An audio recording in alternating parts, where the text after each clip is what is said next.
Hey guys! So, ooh, puppy. So, oh goodness. This is gonna be my videos from now on, just dogs. Well, this is my guest for the video, I guess. He's just gonna be sitting there. So today I'm gonna be doing my July wrap-up. I know it's a few days before the end of July, but I know I'm not gonna finish another book, so I don't even know what's going on right now. Okay, but I'm not gonna finish another book in July, so I thought I would just, do. I read 8 books this July, which is pretty good, I think. And 3 of them were rereads, though, so I don't know if that still counts. I think it still counts, because I still read them. So, yeah, let's get started. The first book I read this month was Lola and the Boy Next Door by Stephanie Perkins, which is a companion novel to Anna and the French Kiss, which I read last month. And I enjoyed this. It was very cute. I got through it really fast. I liked Anna and the French Kiss better than this one. Lola kind of pissed me off at parts. She really did. I don't know why. She just did not make me happy. But I really liked that Anna and St. Clair were in this book as well. Altogether, I think I'm going to give it a 3.5 stars. I did enjoy it, though. I would recommend this. It's a good little companion novel to Anna and the French Kiss. The next book is a reread for me, and it is Harry Potter and the Order of Phoenix. I said in my update video that I recently broke up with my boyfriend and I really needed a comfort book to read, so I read Harry Potter. Or I finished Harry Potter. I was already kind of reading it, but it was just kind of like a one chapter every few days kind of read. I finished this after we broke up because I needed it and it made me feel better, so yeah. 5 out of 5. It's Harry Potter. Like, what? What else am I supposed to do with this book? Like, you read it and you give it 5 out of 5 stars and you love it. The next book I read immediately after Harry Potter. It's also a reread and also made me feel better, which is weird because it probably shouldn't have. And that was The Fault in Our Stars by John Green. It gives me hope, I guess, because Halo, Grace, and Augustus were just so perfect for each other. And I mean, I cried. I hardcore cried again. But I have a full review on this book so you can know what I actually think about it when I wasn't in an emotionally wreck stage of my life. And I will put it right here. You can just click the book or the link below and you can see it.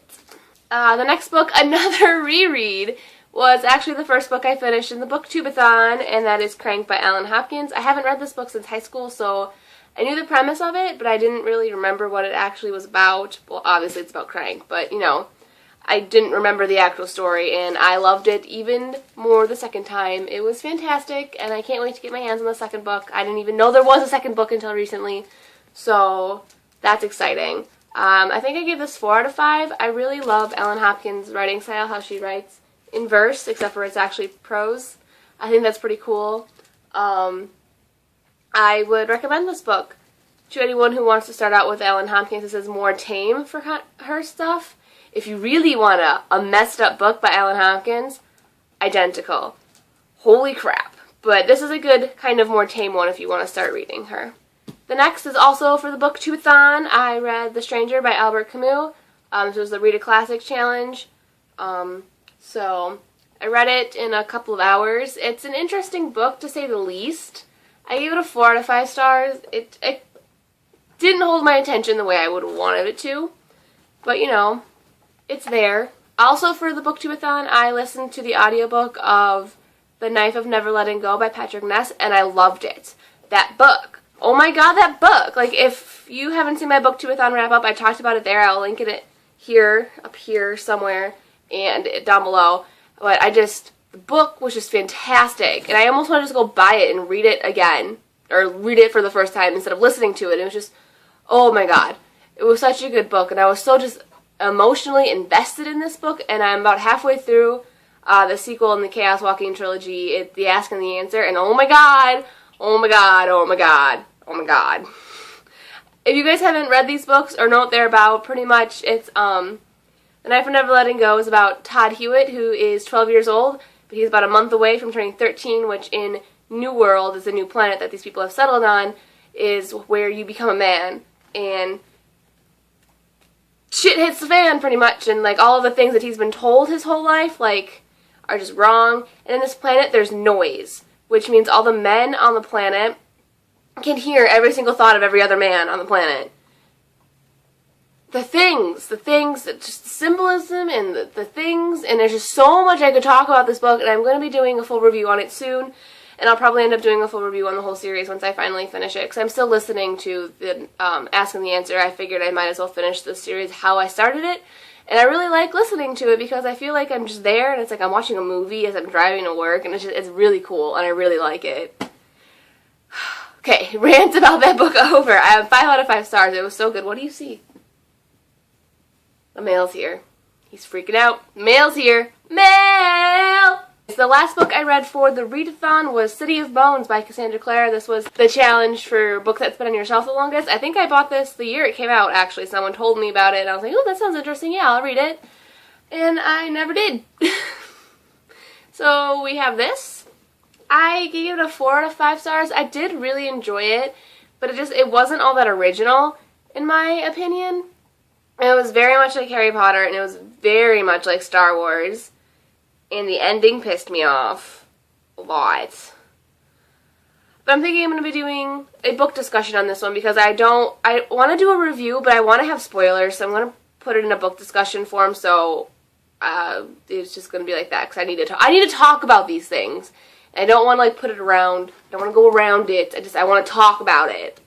And I know a lot of people here have already read this series, and I need to know things. I need to talk. So, there's that. The last book I read in July, I just finished today, actually, and that is The Lightning Thief, the first book in the Percy Jackson and the Olympian series by Rick Riordan. And oh my god, I fell in love! I can't wait to Conceive Monsters. I'm in love with this book. I can't believe it took me so long to pick up and read. It's so cute. I mean, it's not even cute. I don't know why I just said cute, but it's entertaining. It's upside down. That would help if it was right side up. Anyways, it's entertaining. It's...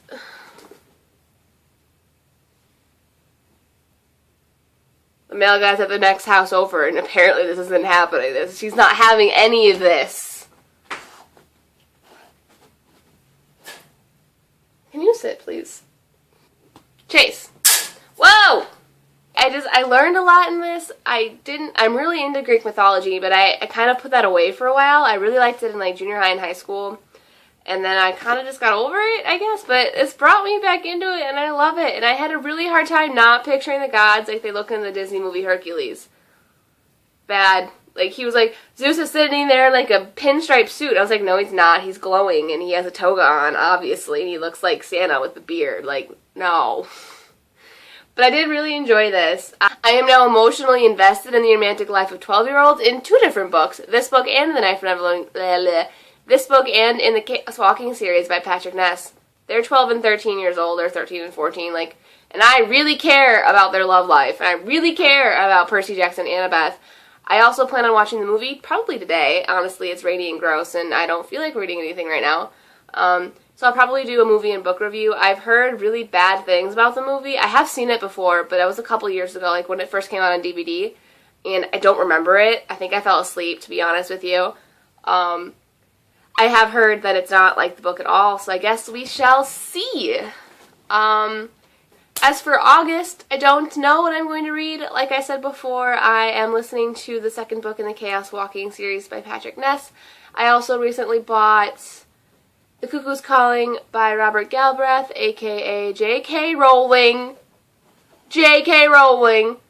And I'm about 10 pages into that. I got distracted by The Lightning Thief, and 3 books at a time is just hard, guys. It's hard, so I had to do other things. So I'm going to be reading Cuckoo's Calling for the rest of the month, probably. I don't really know, and things. And then I'm not going to really do a TBR because I try so hard to do TBRs, and then I just don't.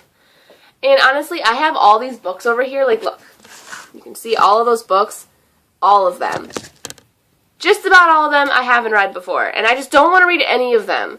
They're mostly adult books. I'm just not in the mood for an adult book. I just want to read YA. I just want Sea of Monsters, to be honest with you. And that's not even YA. That's a middle grade. Like, 22 years old, and I just want to read a middle grade book. Like, what is this? What is life? Sorry. I don't... Why? Stop!